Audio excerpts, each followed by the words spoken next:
Iris Kaltenbach, bonjour. Bonjour. Votre premier long métrage, Le Ravissement, est montré à la Semaine de la Critique au Festival de Cannes. C'est l'histoire de Lydia, une sage-femme qui adore son métier, mais qui s'enferme dans un mensonge. Elle va faire croire à Amro, une conquête d'un soir, un garçon qu'elle a aimé puis qui l'a quitté, que le bébé de sa meilleure amie est en fait l'enfant qu'ils ont eu ensemble. C'est une histoire...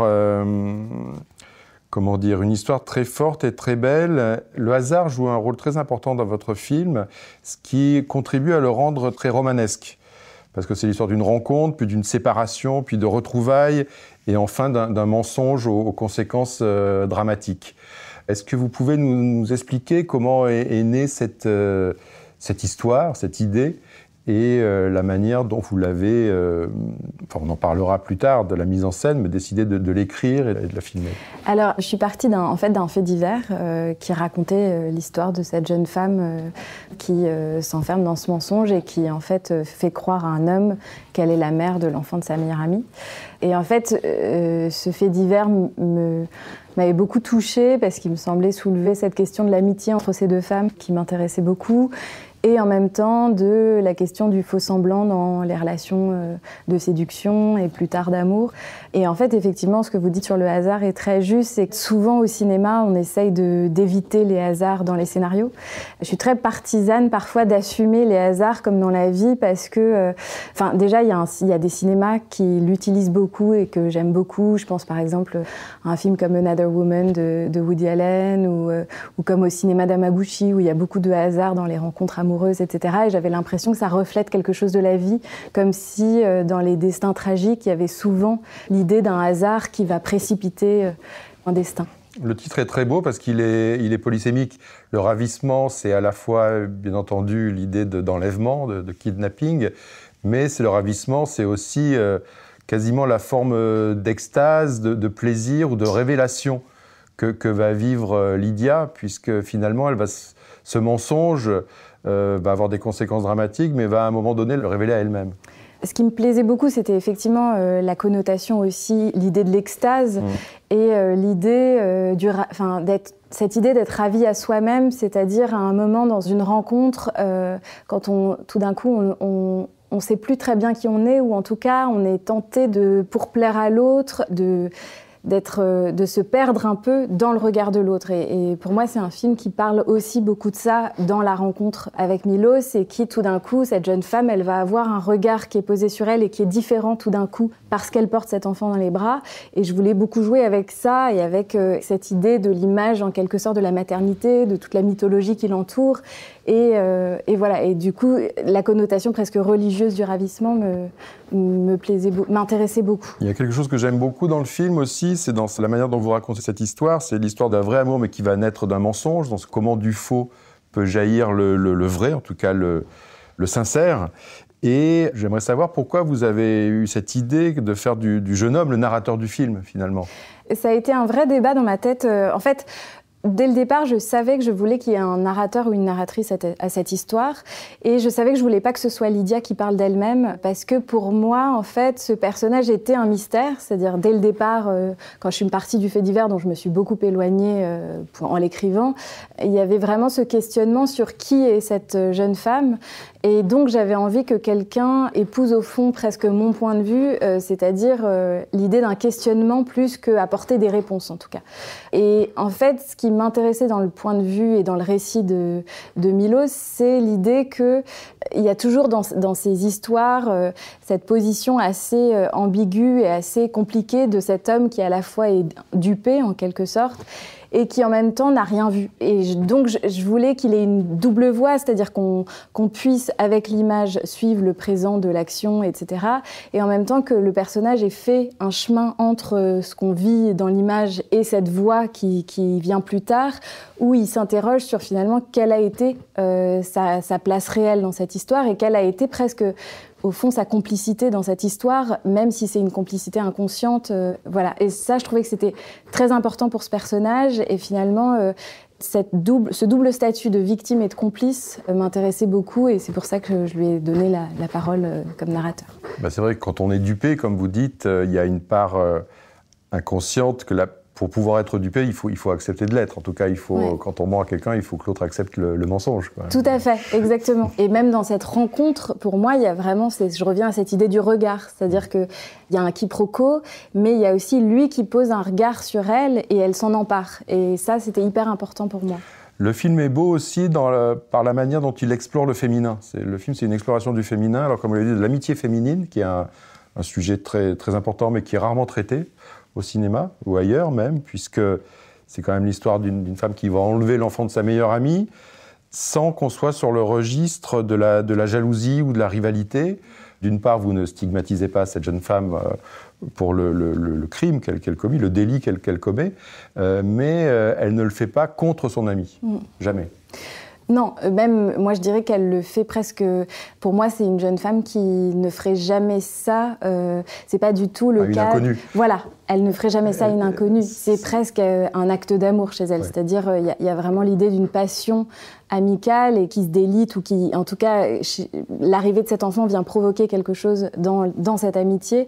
Et pour moi, c'est presque l'enfant est aussi une prolongation de son ami. Donc, elle le fait pour rester avec elle, en fait. Oui, pour moi, il y a quelque chose vraiment de l'envie de partager cet enfant avec elle et de rester dans la vie de son ami.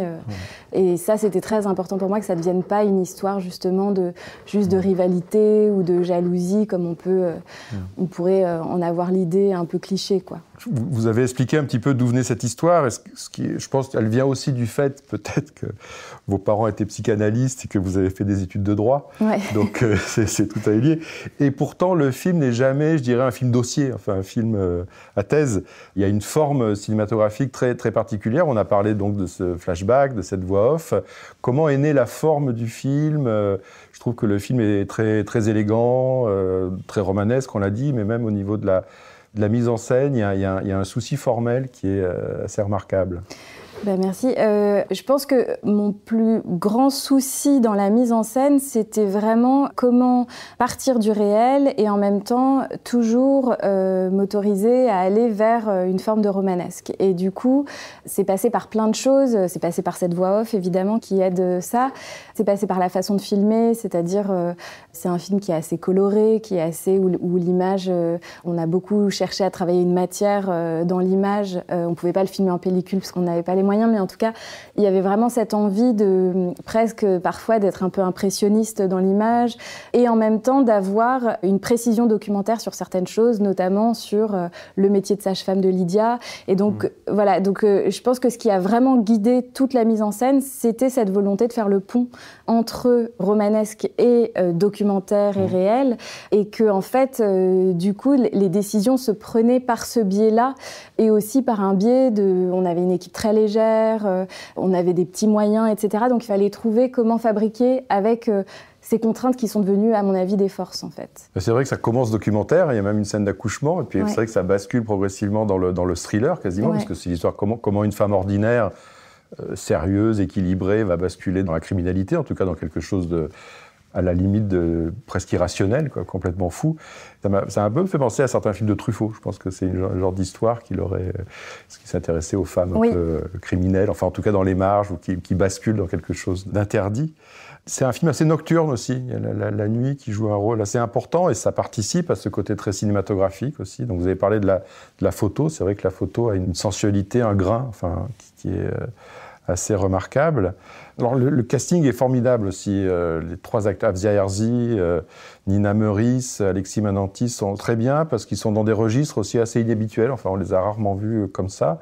Comment vous avez créé ces deux couples, en fait, ces deux couples d'amis femmes et puis ce couple d'amants réunis de manière étrange Je suis d'abord partie du personnage de Lydia, évidemment. On a d'abord cherché à poser un visage sur Lydia parce que j'avais vraiment écrit sans aucun visage en tête. Et en fait, dès qu'Afsia s'est imposée comme le meilleur choix et le choix extraordinaire pour le film, parce que je pense qu'elle a énormément apporté au film, justement, j'ai effectivement cherché à composer ces deux couples. Et c'est vrai que, pour le coup, Nina Meurice et Alexis Mananti était très différent des rôles tels que je les avais écrits, mais chacun à leur façon, ils apportaient un déplacement qui était très intéressant. Alexis, en fait, c'est vrai que je l'avais jamais vu dans ce genre de rôle, donc sur le papier, je savais pas du tout ce que ça donnerait. En fait, je l'ai vu en essai et tout d'un coup, il a donné une vérité au personnage qui est très belle. Et Nina, au contraire, ce qui m'a beaucoup intéressée, c'est qu'elle a un jeu d'une nature très très différente de celui d'Afsia. Elle est beaucoup plus, presque beaucoup plus expressive, elle est très spontanée, elle est très joyeuse comme ça. Et je trouvais ça très intéressant de mettre face à face deux actrices qui viennent presque d'une école de jeu vraiment assez différente, entre une sorte d'expressionnisme et Afsia qui va proposer quelque chose de, enfin en tout cas dans ce film, beaucoup plus rentré. Voilà, donc ça s'est fait comme ça, mais en fait à chaque fois il y a quand même eu vraiment une sorte d'évidence à la rencontre. Et puis vos deux héros, enfin en tout cas Lydia et Milo, on peut dire que ce sont d'une certaine manière deux déracinés, assez solitaires, d'autant plus que lui vient d'Europe de l'Est. Je ne sais pas s'il est serbe ou polonais, il est serbe, ce qui me semblait, et elles ont d'origine nord-africaine. Ça apporte quelque chose de spécifique peut-être, non, à ces deux personnages? Il y a l'idée d'un déracinement. Chez Lydia, il y a vraiment cette idée de quelqu'un qui n'a pas de famille et qui à un moment va essayer de se constituer une famille d'une façon particulière. Et chez Milo, il y a aussi cette idée de déracinement et en fait, pour moi, c'était aussi très important que ce soit un film sur la solitude et sur des personnages comme ça, trois personnages qui, à un moment de leur vie, sont face à une assez grande solitude. Nina, de façon très différente, parce qu'elle est pour le coup très ancrée, mais elle est face à la solitude du postpartum au moment où elle donne naissance à cet enfant. Et les deux autres, une solitude aussi bien d'origine, mais aussi sociale du fait de leur métier, qui effectivement, c'est des gens qui travaillent la nuit, beaucoup, donc qui sont comme ça en espèce de décalage. Et j'aimais l'idée de ces solitudes qui se rencontrent à un moment et qui se côtoient, quoi. Parce qu'on oublie de dire, lui, il est chauffeur de bus. Oui, il est chauffeur de bus. Merci beaucoup, Iris. Merci à vous. Je voulais savoir si dans votre cinéphilie ou votre formation, votre désir de cinéaste, il y avait un film ou une cinéaste qui avait particulièrement compté, qui vous a peut-être nourri ou inspiré? Aujourd'hui, je dirais, j'adore le cinéma de Lucretia Martel, par exemple, mais c'est plus des cinéastes comme ça que j'admire, dont je regarde tous les films. Kieslowski et Hitchcock, c'est très cohérent par rapport au ravissement. Très bien, c'est intégré. Merci. Voilà. Merci beaucoup à vous.